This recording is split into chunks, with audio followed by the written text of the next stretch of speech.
Hello दोस्तों, आज के वीडियो में लॉ ग्रेजुएट्स के लिए निकली सिविल जज की लेटेस्ट वैकेंसीज़ के बारे में कंप्लीट इन्फॉर्मेशन देंगे। तो दोस्तों, इन वैकेंसीज़ में जो सभी फ्रेशर्स लॉ ग्रेजुएट्स हैं वो फॉर्म अप्लाई कर पाएंगे, अर्थात ऐसे कैंडिडेट जिन्होंने लॉ की, चाहे वो 3 ईयर की लॉ डिग्री हो या फिर 5 ईयर की लॉ डिग्री हो, कंप्लीट कर चुके हैं। जो लोग अपेयरिंग में हैं यानी फाइनल ईयर में हैं, वो लोग यहाँ पर फॉर्म अप्लाई नहीं कर पाएंगे।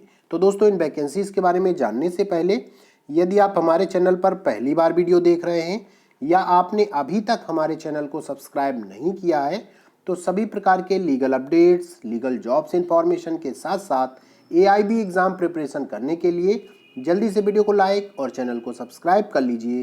तो चलिए आज का वीडियो स्टार्ट करते हैं और लॉ ग्रेजुएट्स के लिए जो सिविल जज की वैकेंसीज निकली हुई हैं उनके बारे में डिटेल से जान लेते हैं।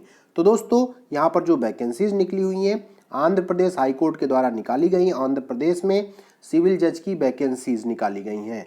तो इसका जो ऑफिशियल नोटिफिकेशन है आप high court of Andhra Pradesh की ऑफिशियल वेबसाइट से प्राप्त कर सकते हैं। ऑफिशियल वेबसाइट है www.apsc.gov.in। तो ऑफिशियल वेबसाइट पर जाइए, कैरियर सेक्शन पर जाइए, तो आपको सबसे ऊपर नोटिफिकेशन इसका मिल जाएगा। तो चलिए इन वैकेंसीज के बारे में डिटेल से जान लेते हैं। तो दोस्तों, आपके सामने स्क्रीन पर high court of Andhra Pradesh के द्वारा जारी ऑफिशियल नोटिफिकेशन है, जिसमें आंध्र प्रदेश के लिए जो वहां पर सिविल जज की वैकेंसीज है वो निकाली गई हैं। तो दोस्तों, यहाँ पर सबसे महत्वपूर्ण बात आप जान लीजिए कि वैकेंसीज के लिए कब तक आप फॉर्म अप्लाई कर सकते हैं। तो 1 मार्च 2024 तक आप इन वैकेंसीज के लिए फॉर्म यहाँ पर अप्लाई कर सकते हैं और ये वैकेंसीज रेगुलर वैकेंसीज हैं।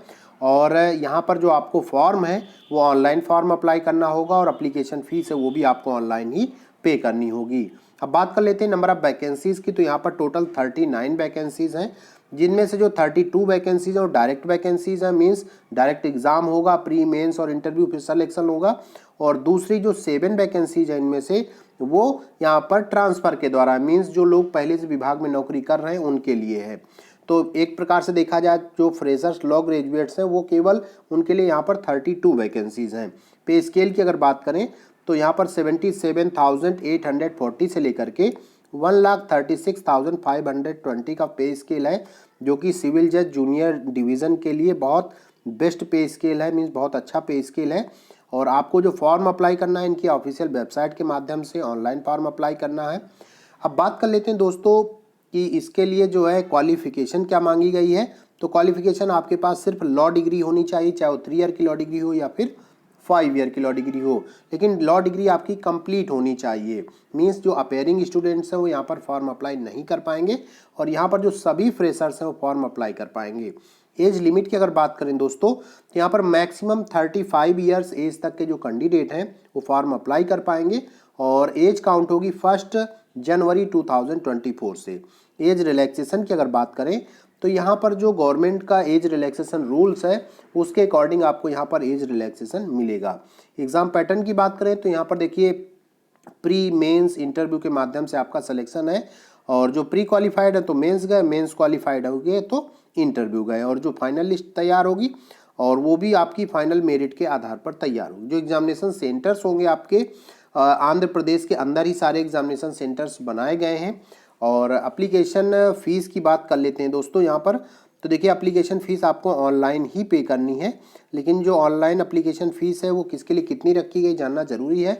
जनरल, ईडब्ल्यूएस और ओबीसी कैटेगरी के लिए 1500 रुपये है और जो SC ST और हैंडीकैप्ड पर्सन है उनके लिए 750 रुपये है। तो यहाँ बहुत ही महत्वपूर्ण बात आती है कि आंध्र प्रदेश से बाहर के लोग यानी अदर स्टेट के लोग कहेंगे कि हम लोग फॉर्म अप्लाई कर पाएंगे कि नहीं, तो आप फॉर्म अप्लाई कर सकते हैं यदि आप ये एलिजिबिलिटी रखते हैं। इसमें परेशान होने की आवश्यकता नहीं है कि केवल आंध्र प्रदेश के ही अप्लाई कर, अदर स्टेट के लोग भी यहाँ पर फॉर्म अप्लाई कर पाएंगे। लेकिन एग्जामिनेशन सेंटर्स आपके आंध्र प्रदेश में होंगे, आपको वहीं पर जाके एग्जाम देना होगा। दूसरी जो बात है कि ज्वाइनिंग कहाँ होगी, तो ज्वाइनिंग भी आपको वहीं पर जा कर के देनी होगी। अब बात कर लेते हैं सिलेबस क्या होगा। देखिए यहाँ पर ये जो भी सिलेबस दिया गया है आपका, civil code of civil procedure, Indian contract act, Hindu marriage act, Hindu succession act और उसके बाद इंडियन असेसमेंट्स एक्ट, इस तरीके से यहाँ पर 12 एक्ट हैं और उसके बाद जो क्रिमिनल लॉज हैं आपके 9 दिए गए हैं। इन्हीं में से जो है जो भी एग्ज़ाम आपका प्री मेंस होगा वो सारा पूछा जाएगा और लास्ट में भी फाइनल आपका इंटरव्यू होगा। तो दोस्तों इससे अतिरिक्त यदि आपका कोई क्वेश्चन है तो आप हमसे कमेंट करके पूछ सकते हैं। बहुत बहुत धन्यवाद।